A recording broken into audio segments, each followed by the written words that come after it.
What is up, What's up, everyone? Welcome back to our fantasy advice for this week, week 10. This week we're doing sit start, not waiver wire, but you can go check out our Instagram, linked in the description, where we did post, some waiver wire pickups. So if you watch our waiver wire pickups last week, I'm sorry, but this week we're switching. Good matchup. There are some good overpowered matchups for big players like Devontae Adams, of course, but I'm not going to do obvious players like that because he's a start no matter the matchup. So we're doing sit starts for players that are controversial. You don't know to start him over that. And of course, in the comments, talk about who should I pick up from waiver wire. Ask us who you think to sit start. We will always give advice. We always respond. So if you're someone who commented, we will respond to you. So make sure to comment down below. Let's get into our first player. We're doing 4 sits, 4 starts. And let's get into our starts first for week 10. DJ Chark against the Packers. We saw the week before where he had 146 yards, a touchdown for 28.6 fantasy points. Had an absolutely incredible week.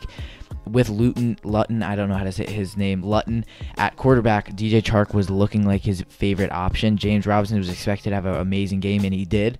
He did, of course, have a good game, but DJ Chark was that number one target, having that big yardage touchdown in the beginning. Chark is going to be Luton's favorite target.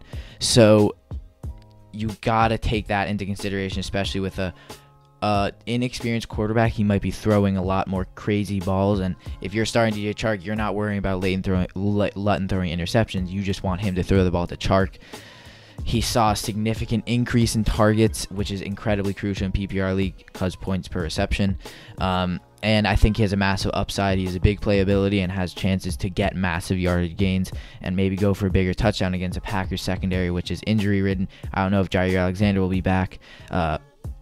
So we'll have to see how they do against Luton and DJ Chark, and I think he has a massive upside, and his downside is a bit worse, but it shouldn't be that bad because I think he should be bringing in a good amount of points this week. To Allen Robinson against the Vikings. Allen Robinson proving week in and week out he is a top 10 fantasy receiver, maybe top 12 if you're going to argue it, but he gets some of the most targets from Nick Foles. On the high end, he can get 10 receptions, which is a big upside. That's huge. That's already a majority of fantasy points there. And he's playing against a very minimal to terrible Vikings defense. This defense has been injury-ridden, and they don't have the players to guard Allen Robinson, especially with Darnell Mooney bringing away other players' deep threat. Allen Robinson will have middle of the field. I love his matchup here.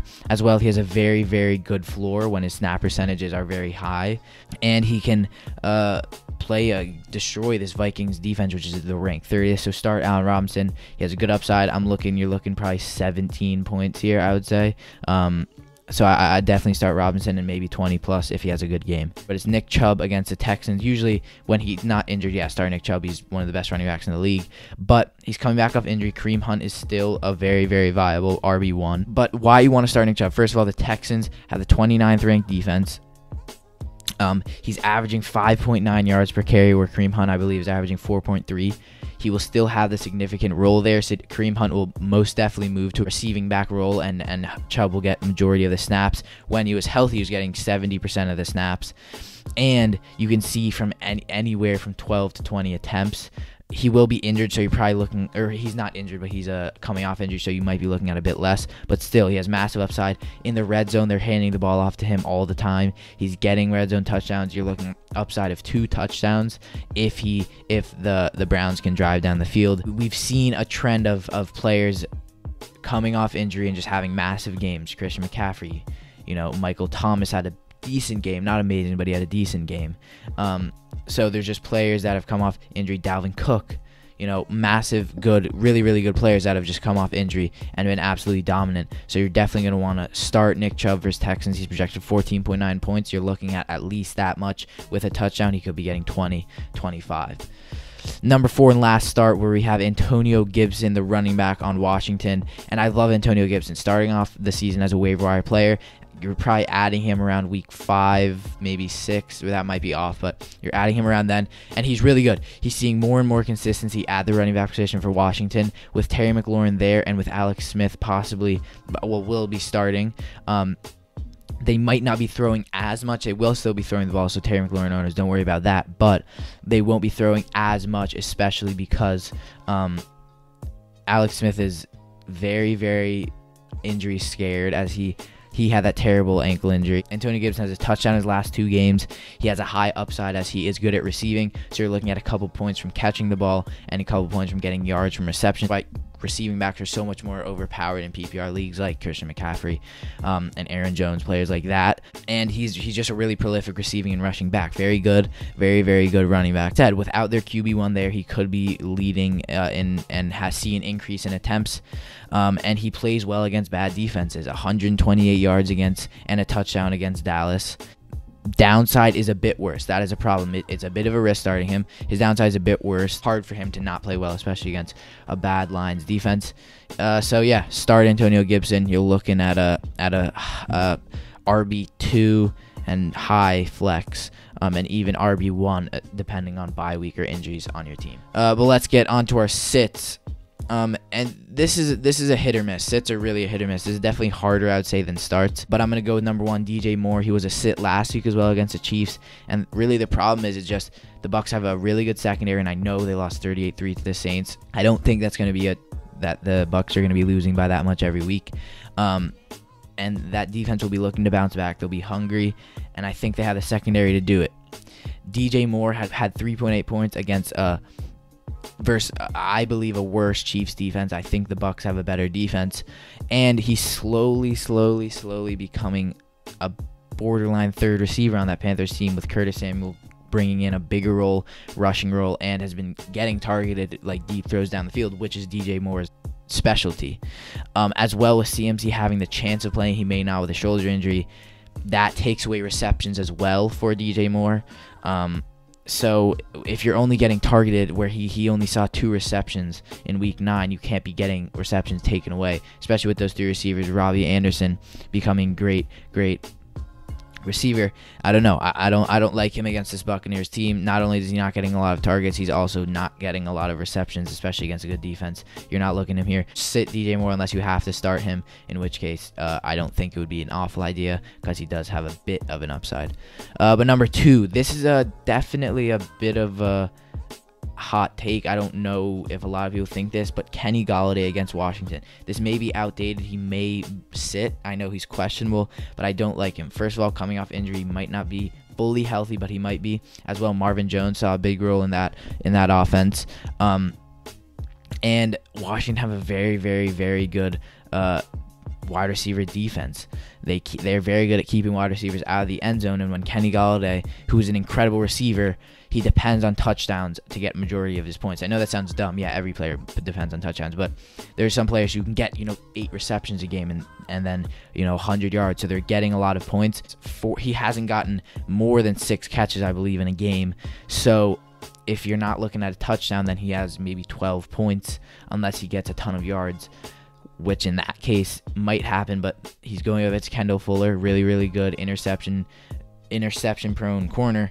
I don't like Kenny Galladay's matchup here, and he relies on big chunk plays against a good Washington secondary. I think you sit him unless you have better options. That's a problem. Kenny Golladay, I know, might be your wide receiver 1, but I think if you can bench him, start maybe someone who has a higher upside, definitely start them. Jarrick McKinnon against the Saints, 15.8 points against the Packers last week against a pretty bad defense, and he had 52 yards, I believe, in 12 attempts, and he basically relied on that touchdown. That's what got him majority of the points, that late, trash time touchdown. The Saints really shut down a really good top Bucs defense to 3 points, and I know you can say what you want about that, but that's still, you can't take that. You can't not take that into consideration. He's splitting snaps now with an established back in Hasty, and Tevin Coleman, I believe, is back.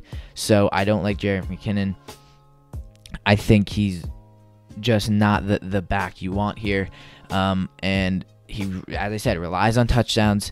And with that Saints really healthy defensive line now getting back, Davenport, Cam Jordan, obviously, Hendrickson, Onyemata, and now with that healthy linebacking core, and with Quan Alexander, who I think should be playing, might be wrong, but it caused a lot of problems, and he has a very, very bad floor where he got negative 0.1 points against New England, who have a pretty poor defense right now. So I don't like him. Sit Jarrick McKinnon here. So our last sit, we have Jonnu Smith against the Colts, and I think the reason I have him here is just because he relies on and I know he just relies on getting red zone touchdowns for all of his points. Last week he would have gotten sub 5, I believe, if he hadn't gotten that touchdown. And Colts haven't let more than 11 points to tight end, and are averaging 9.06 to tight ends, and they're letting up a max of 39 yards to tight ends, and the Colts have let 4 catches on average to tight ends on 7 targets. So Jonnu Smith, the matchup is just not good for him, and they have not given up a touchdown to a tight end yet. If I'm right, I was looking at stats. If I am right, I believe that is true. And Jonnu Smith is very touchdown dependent in recent games, at least. He was very consistent and now very touchdown dependent. He only saw 2 receptions for 32 yards against a similar defense in the Bears, but he got that red zone touchdown. That's the thing. I think the Colts will keep him out of the end zone. And with Derrick Henry taking a lot of red zone snaps, even on third down where they should be throwing, you just gotta take that in consideration. So I don't like Jonnu Smith here. I'm sitting him. If you have a better tight end, maybe pick up Austin Hooper off waivers. Our sit or starts for Week 10 of the NFL. Let us know what your opinion. Did you sit some of these players? Who are you starting? What are your hot takes? And any fantasy advice you need, put it in the comments down below. We will obviously respond. And yeah, as you guys know, we are a fully football channel now. We are not doing soccer or basketball anymore, just because content-wise, it's easier to grow a fan base, stuff like that. So make sure to let us know what you guys think about that, and as well subscribe if you did enjoy. We're trying to get to 1,300 subscribers. We're a bit far, but if you could help us get there, it means a lot. Like down below. As well, follow all of our socials. They'll be on the side of me here as well, linked in the description. Instagram, TikTok, and our podcast. Instagram, you can DM us there. Help us get us to 1,000 followers. It really, means a lot. And yeah, we will see you in our next video. Good luck in fantasy this week. Hopefully we could have helped, and we will see you in our next video.